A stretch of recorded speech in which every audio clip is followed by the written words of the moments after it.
You can get into it and do whatever you want, run it however you want. This is a business. Welcome to This Week in Trucking, the podcast that tells you what you need to know about the trucking market for the week. My name is Caroline. In a recent episode, we've talked to Adam from DIY Semi. I'll link that episode below. And we talked about what it looks like in 2024 to run a trucking business and what the future holds for the industry, particularly for small carriers. And at the end of the conversation, I asked him, who else do we need to get on this show to help owner-operators and small fleet managers run their businesses better in this environment? And he said, you gotta talk to Paul. So that's what we're doing today. We're talking to Paul Kangethe. He is the CEO of Freight Connect, a platform that helps carriers connect with shippers and all around a trucking and sales enthusiast. And we're going to talk about how to support small carriers and owner operators in this environment. Thank you so much for being here, Paul. Yeah, thank you for inviting me. I appreciate that. So can you tell us a little bit about how you got into the trucking industry? Sure. Into the trucking industry, it was due to a layoff. There are these big companies, these tech companies, communication companies. One is, of course, AT&T. And then back in the day, there was MCI and there was Sprint. And I worked for Sprint at that time, back in the 90s. I think it was 90, or no, all the way up to 2001 or 2002, 2001. And so I got laid off. I was a sales manager there for inside sales. And it happens. And that was a challenging time during that time period. And then a friend of mine who still worked at Sprint had recommended maybe I try this company. I'll say it was freightquote.com. I did apply. I wasn't for sure what it was all about, but it had to do with sales. And I said, all right.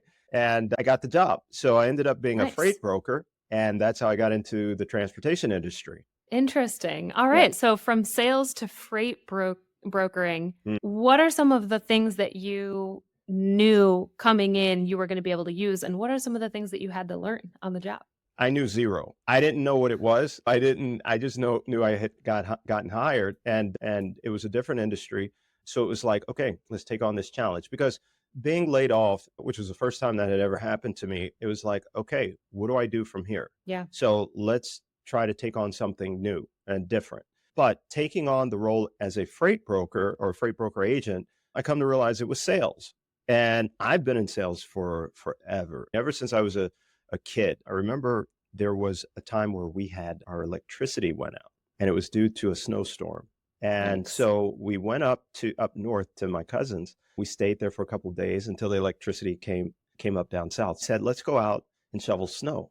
And I was like, shovel snow? And they lived in apartments. And he was like, yeah, and people will pay us for it. And I was like, they're going to pay us to shovel their snow? And he said, yeah. And so I was very intrigued. And when we went out, I don't know how old we were, I don't know, maybe 11, 10, 11, something like that. So we go out and shovel the snow. I'm just sitting back watching him approach the people. And I saw some say yes, some say no. But what really intrigued me was the fact that I could go out and really do whatever I wanted to do. It wasn't something that had to be defined in the sense that, okay, you go to school today, you get off, you do your homework, you watch TV, you take a shower, go to sleep, and just that regimented thing.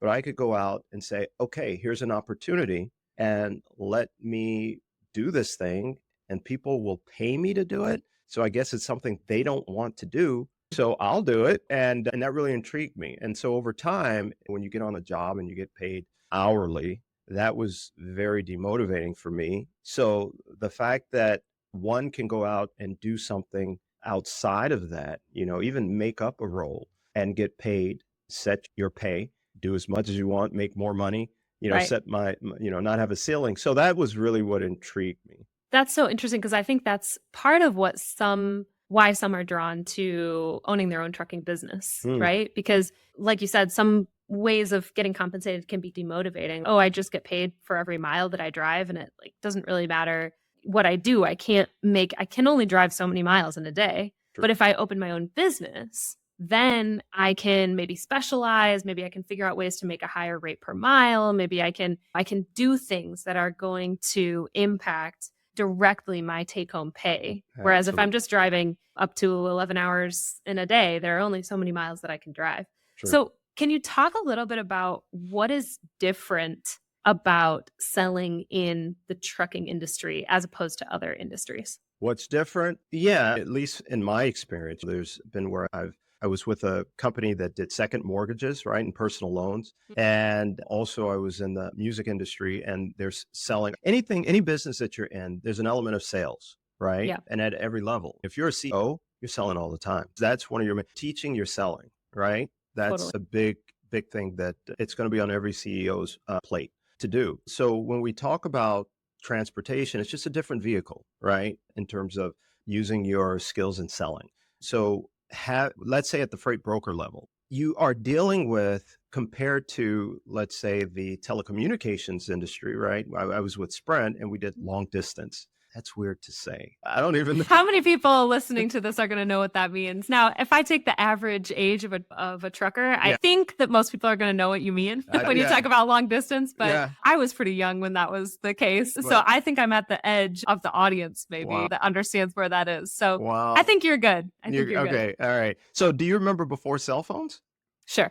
Okay. All right. Yeah. Let's move on. Anyway, Yeah. so as far as the long distance goes, we sold long distance. And then prior to that, when I was younger, you make a long distance call and the connection was horrible. Especially if you're talking about overseas and you wanted to keep it limited, it's like, all right, that's enough talking, because it was very expensive to do that. Sure. And then you come along and you have cell phones. And at one point back in the 90s, when that became popular, there were blocks that you could purchase in regards to number of minutes.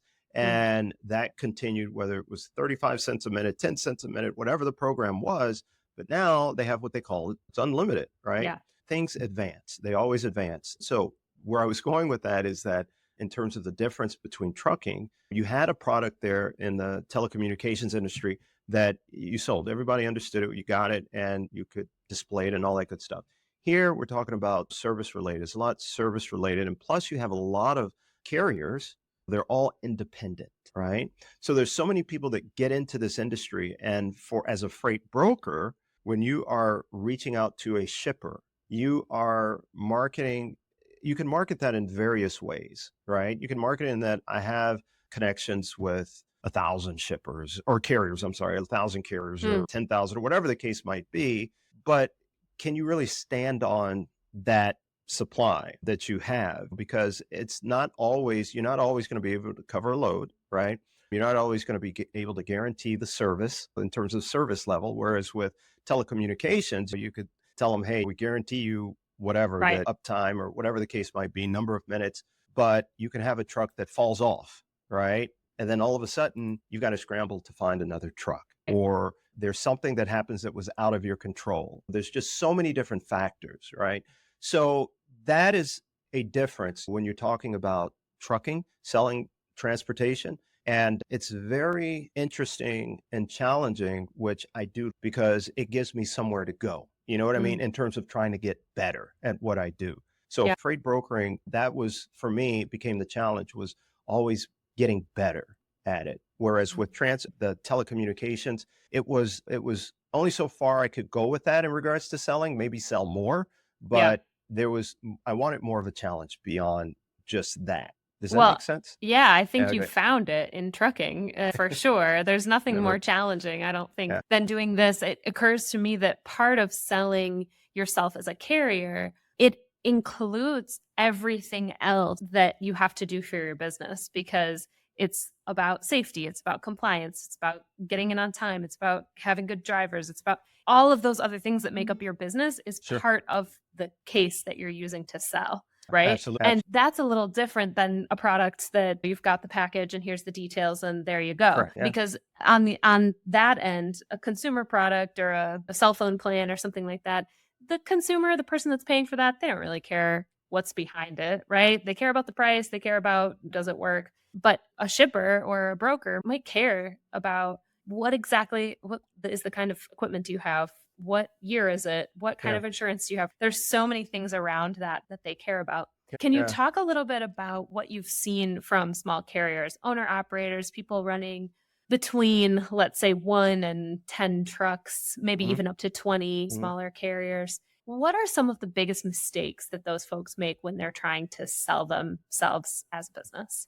It's a great question. Mistake, I think that in general, the idea, just from the standpoint of when someone gets into the business, say a carrier gets into the business, the idea is that I'm going to find me a broker or I'm going to find loans, right? I'm establish my Yeah. company, or I'm not established, but I'll get it set up. I'm going to have a truck. I'm going to get insurance. Now I'm legal and I can start rolling. But then you have to find the business, right? And that's the part that a lot of people Right. don't think about, right? And so we go to a broker based upon things that we've been told, and we plan to believe that we're going to get a load. We're going to get loads and everything's going to be fine. And I'm going to make a lot of money and we'll move forward from there. But that is not what happens once you get the truck. There's a lot of other things to consider. And with that, I think that in terms of the mistake is not doing the research and not really understanding what they're getting into. I can't say that for everyone, of course, but and then a lot of people, they just learn on the job. But I think that if there's more education that is sought to learn about what they're getting into, then I think that they will have a different take on a different discipline within what they're trying to do. You know what I mean? I think that's the thing, is that there's not enough research that's done prior to coming in. Yeah, I would agree with that. I think in the first episode I saw of your podcast, you said that 9 out of 10 trucking businesses fail in the first year. And we just had a carrier who started his business, bought a truck, got insurance, everything ready to go.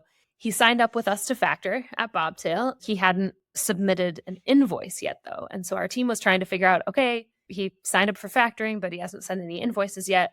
What's going on? What can we do to help him? What can we do to support? So a couple of weeks go by. We're trying to get in touch with him. And finally, he calls us back and he says, I'm sorry, but I just couldn't find any loads. And we tried to help him out with some resources about first loads, what kind of brokers might work with a carrier that's brand new. But it's tough. It's a really tough market out there right now for new carriers. And I think by the time we actually could get back into a conversation with him, it was probably too late. And he was just resistant and just said, you know what, I'm just going to sell my truck.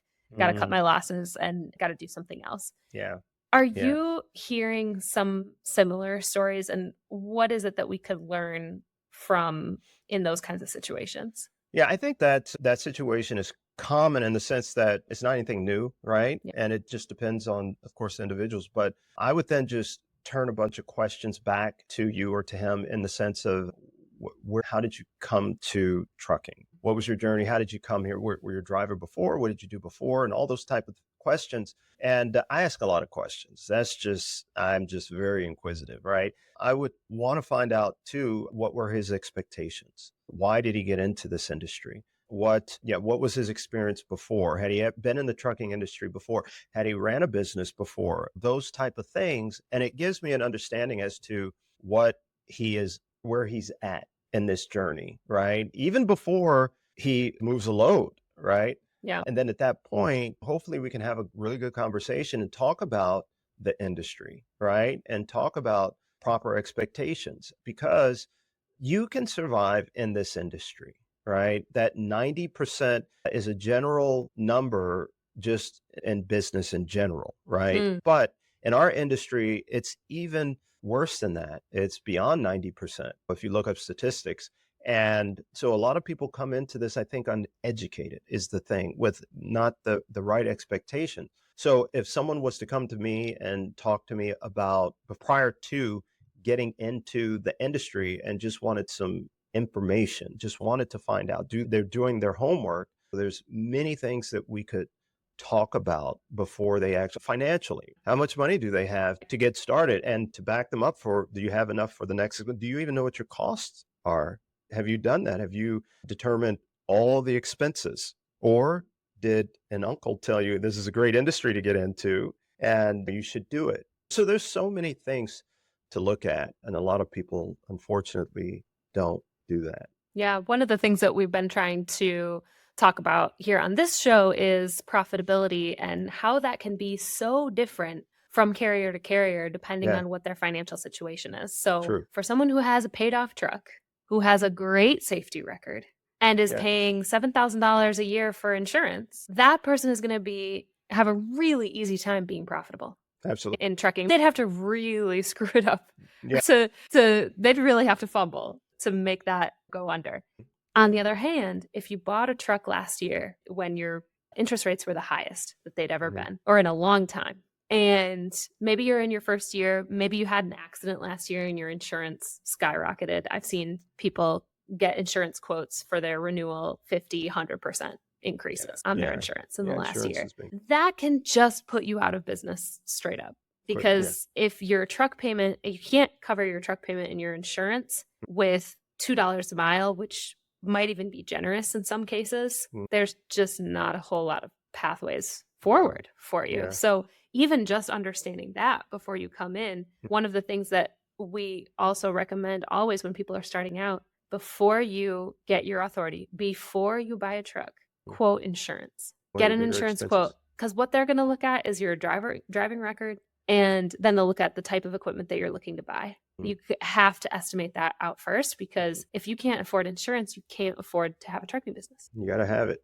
Yep. Yeah. Yeah. Yeah. There's the expenses, and they can fluctuate, whether it is based upon how you handle your business. Your expenses can fluctuate. And then, of course, in regards to the economy, there's many different things. Going back to 2022, around February-ish, there was fuel prices. They started to go up, and there were Yep. reasons for that. And knowing the different factors that are involved, that can impact fuel, right? They can impact consumer demand and those type of things. They make a difference, and they can determine whether it's a good time to enter, interest rates as well, or whether maybe you should wait to enter. And if you're in the market, if you're in the industry, trying to determine what steps you should make, decisions you should make, you need to be aware of some of these different things that Yeah. do impact the industry. Yeah. So actually, that's a great segue to what I was going to ask you next, which is that you talk a lot about economic indicators that can Hmm. help business owners in our industry plan for the future, right? Should I buy that second truck? Should I hold off until next year? What do you think are some of the most important metrics to track, and what do they say about the trucking market? Yeah, that's great. When we're talking, here's what I revert back to is an unfortunate thing, which is something that we've all experienced, and that is the coronavirus. When it hit, it really impacted everyone around the world. So that's a recent event that really had an impact on economies. And our industry is based upon the economy. When the economy is doing well, trucking's doing well, Yeah. right? And when it's not, we're not doing so well. And the one thing is that when we are doing well, there's a lot of entry, right? A lot of new people and a lot of new carriers enter into the market, and they Right. might have experience and they might not. And so it plays a part. But when there's a big demand, then it's easier to operate. But when that demand tightens up or goes away, and you have a lot of trucks in the market, then, or a lot of carriers in the market, then it becomes a struggle, right? And rates go down.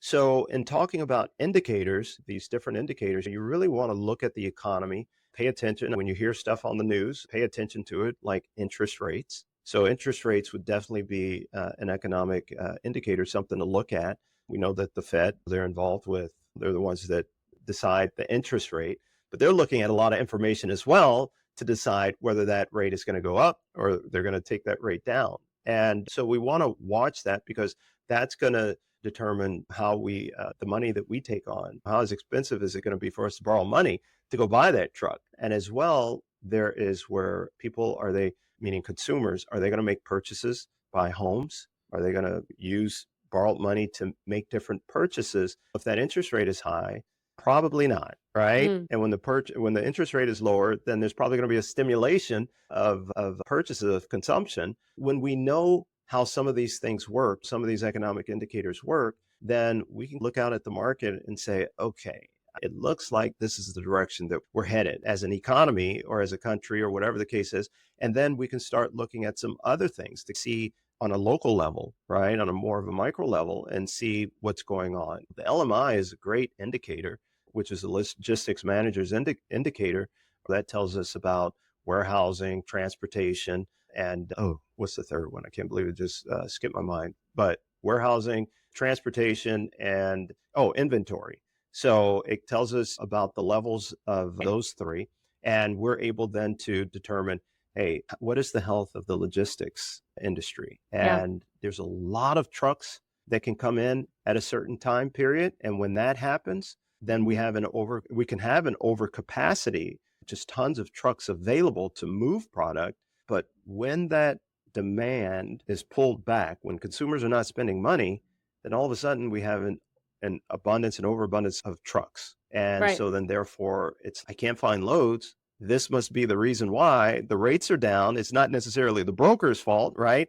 It's because of the way the economy is. And then I have to make decisions in terms of, what am I going to do now? Do I need to tighten up? Do I need to become more efficient? I have to make those type of decisions. But looking at some of those type of indicators will help you to hopefully be ahead of the curve. And when Sure. money is good, what do you think you should do with that money? Maybe I Right. should save it, invest it properly, maybe invest it in training, learn how to get more customers and retain them. Those type of things can be of benefit. So I believe that at any point in time, whether the economy is good or bad, right, you can take advantage of that situation, right? You can definitely do that. And if these economic indicators and how they play, especially in the transportation industry, I think you could make smarter moves and be ahead of the curve. So direct shipper relationships sometimes are seen as the holy grail in the Mm, trucking industry. It's hitting gold now, right now, when rates are down. Oh, I really want a contract, or I really want a direct shipper. I mm. want to get around brokers because I need to make more money for my business. Can you explain what a carrier can do, particularly a small carrier? So think Okay. 20 or fewer trucks. What can a carrier like that do to set themselves up to get a direct shipper? One of them is connect with us, and we'll definitely help you in that area. You get into this industry, a lot of people get into this industry and they don't know. You have to understand business, because it doesn't matter if you're opening a Walmart, a trucking company, convenience store, got to have someone that is interested in what you're doing Yeah. and have the revenue coming in, and in order to keep the doors open and become profitable, make money, make a living, and all that good stuff. So you got to have something that people want, and people have to know about you. So if you take that same idea and apply it to a trucking company, right? You even having one truck, how am I going to get clients? How am I going to get customers? Where is that going to come from? Am I going to Yeah. get them from brokers? Am I going to go out, knock on door to door? Am I going to hire someone that can help support me in that effort? I might not be the best, like in my business. There may be a part of my business that I'm not good at. Sure. And what is it that a small carrier, let's say they've got 6 months or a Hmm. year on their authority, what is something that they can do to get those direct shippers? Is it local? Is that the best way to go? Local, door to door, pass out business cards? Or is there something more that they should be looking to? You want to be able to, I'll just say here in house, we will communicate with you. We have you fill out a questionnaire and we'll find out about you and your business. And with that, we want to find out what works for you, what would probably be the best shippers for you, the best clients for you. And And this is then, a Freight Connect system, right? This is something that any carrier can go on and fill out this survey. yeah, it's our yes, Freight Connect. This is how we operate, and we have a new platform. It's called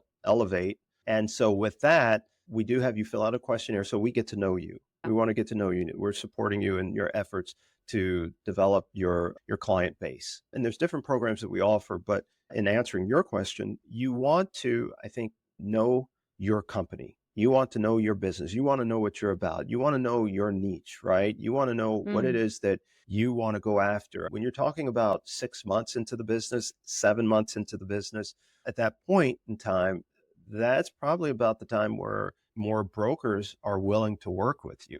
And the way the climate is today, it could be 12 months down the road before a broker will work with you. But during this time period, let's say prior to even establishing yourself as a carrier, this should be a part of your plan, your business plan, in terms of, how am I going to mm. acquire opportunities? We can be your sales team, basically. So can you talk a little bit about that? How does Freight Connect work? If is it open to any carriers, box Mhm. trucks, hot shots, semis? If I'm a carrier interested in creating some of these direct shipper relationships through Freight Connect, what do I need to know? Yeah, good question. Yeah, it's more of us having that conversation, reaching out, connecting with us. And then we talk about, what is it of interest to you? We want to find out about you. And with that, in terms of sales, we find the leads, we find out about you, then we find the appropriate leads, the targeted leads. And we do have a program where we will reach out to them on your behalf. We'll create the marketing material and all that good stuff, and we will reach out to them. We have a whole system where we keep track of all that you have access to, so you can see how we operate, see the calls that we've made and all that good stuff. And eventually we want to get it to the point where they want to have a conversation with you, these shippers. And at that point, we do transfer them over to you, but we can either have a conversation with you about it, or we can even make those calls with you just to do that intro. That's cool.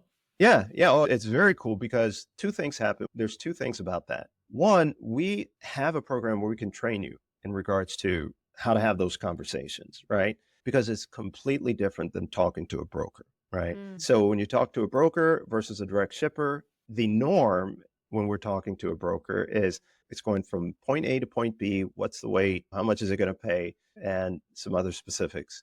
Whereas with a shipper, you're talking about building a relationship. And that's totally different because if we're talking about matching you up with a company, not a load, talking about matching up with a company. And so we want you to be able to build a relationship with them because you're not just looking for that one load just to get you out of this one location. We're talking about developing, again, that solid foundation, not that quicksand where it's just you take the load and hopefully it comes through. You can get to your next destination and do it all over again. But we want to be able to call back to this shipper that we've been working to develop a relationship with and get some consistent opportunity and go from there. At that point in the initial steps, it might be that you get a load here and there. Over time, you get more loads. And the next thing you're talking about that contract. So we want to initiate for you, help you to do that. Yeah, that sounds really flexible for carriers. I know from experience when I'm trying to get a service or a program off the ground at Bobtail, sometimes I want to just outsource it, just get it off my plate, have somebody else do it for me. Sure. But a lot of the time what I want to do is learn how to do that well and then take it from there. Because if it's a really important part of my business, I don't want to be outsourcing that. I think a lot of people do. I think a lot of people, they're looking for a dispatcher because they just want, I just want a dispatching service because I don't want to have to deal with any of that. But sometimes what you don't realize is that's literally the thing that's running your business. This is how you're going to get your money is to book these loads. So what do you think about that? How do you feel about dispatching services? What have you seen? What do you usually recommend to new carriers? For us, even as far as dispatching service, we cater to carriers, brokers, shippers, dispatchers, and then those that are interested in getting into the industry. We're one who is not in the industry, they can sign up, and there's educational part of it where they can get good, solid information versus just hearing it through word of mouth in terms of what goes on and saying, hey, you need to get into the business. This is great. So as far as like dispatching goes, I think that there's training that's needed in all phases, right? Good, solid training. So whether you're a dispatcher, whether you're a carrier, a broker, I think shippers can get some education as well. But on this side of things, on the supply side, I think that education is huge. So I'm all good for it as long as it's all, so to speak, above board. As long as it's that way, it's easy to say, just to put it in this way. Fraud comes in all forms. It's everywhere. And so at that point, when you're talking about fraud, nobody wants to deal with that. And a lot of people become jaded because of it all. But when we're talking about dealing with good people who really want to do the right thing and what have you, then we're talking about a whole different ball game, right? Yeah.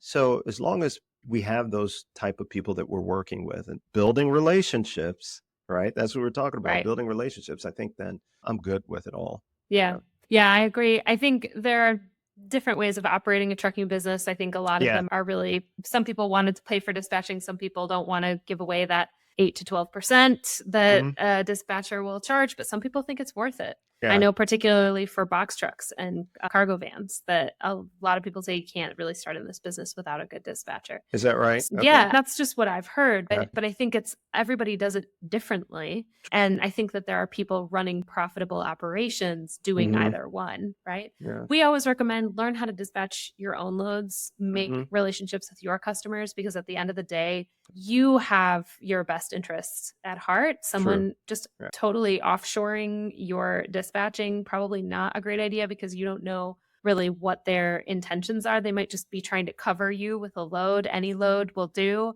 And you really know your business and you want to create those relationships, right? Yeah. I think that too, with the way you brought that up, again, this is a business. Yeah.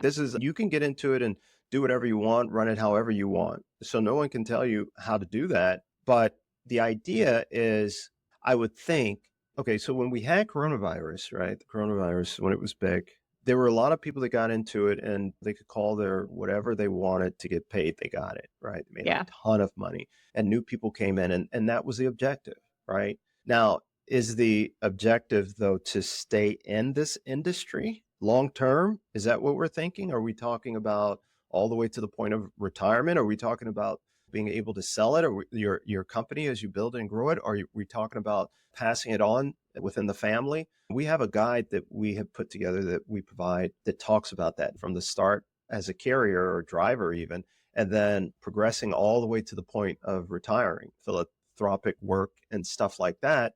But in the sense that it can be very rewarding. It can be Yeah. very rewarding. But the thing is, what is it that I want out of it? What do I want to get out of this? And so you have to decide that. And then once you've decided that, then you have to build this company to achieve that. So does that mean that maybe in the beginnings it's about outsourcing? Does it mean that you just have to slow down but learn these things, get into it, take a year and Right. really be on the road and learn every aspect of it before you bring someone else on? Is it that you need to take a course in different operations? Like you said, people can operate their business in different ways, but you do have to sit back and be thoughtful about it, either way you go about it, and understand there's going to be some bumps and as you Sure. go along, ups and downs, but it can definitely be rewarding if you take the time and I think be thoughtful about it. Yeah. And let's talk about those future plans, maybe getting into retirement. In 2015, the CDC did a health survey of Okay. over 1,600 long haul truck drivers Okay. in the US. Almost 70% were considered obese, and over half were smokers. And these conditions alone can increase chances of all kinds of chronic illnesses, right? Type Yeah. 2 diabetes, heart disease, cancer, and stroke. If you want to enjoy your retirement, Yeah. you really want to avoid some of these chronic conditions. And a lot of truck drivers and owner operators already have these conditions. I've seen a little bit here and there on your channel about health and fitness and how this works into what you talk about in the trucking industry. So, Yeah. can you talk a little bit about what got you interested in truck driver health and why you incorporate that into some of your content? Yeah, the with health, that's always been, or fitness has always been a thing for me. When I was, and that's just a personal thing, right? As I got older, and I would, have friends that had health problems, had health issues. It concerned me, and at the same time, I had encountered my own health issues, and I couldn't figure out what it was until I went on this fast. The church, we went on a fast, and after 3 days of just drinking water, I felt better. And I felt it was like it took 25 years off me. As far as trucking goes, I've never driven a truck. I don't have my CD. I've been in a truck, but I've not gone over the road. Right. But just the idea of that's someone's job. I can imagine that it can be challenging to Yeah. work that in the eating right and the working out. But I'll go to Planet Fitness and there are people that I'll meet all the time, new people. And a lot of them Sure. will tell me that they drive trucks. And I'm like, oh, Sure. okay. So this is cool. I guess there's a lot of Planet Fitness all over the place. And therefore, it's a place where you can go and whether it's take a shower and work out and all that good stuff. And I said, that's really cool. There are those that obviously go out there and they drive and they get their workout in, but I think it would be really cool if drivers were able to do that, take advantage of that, and be able to enjoy a retirement at some point without those chronic things that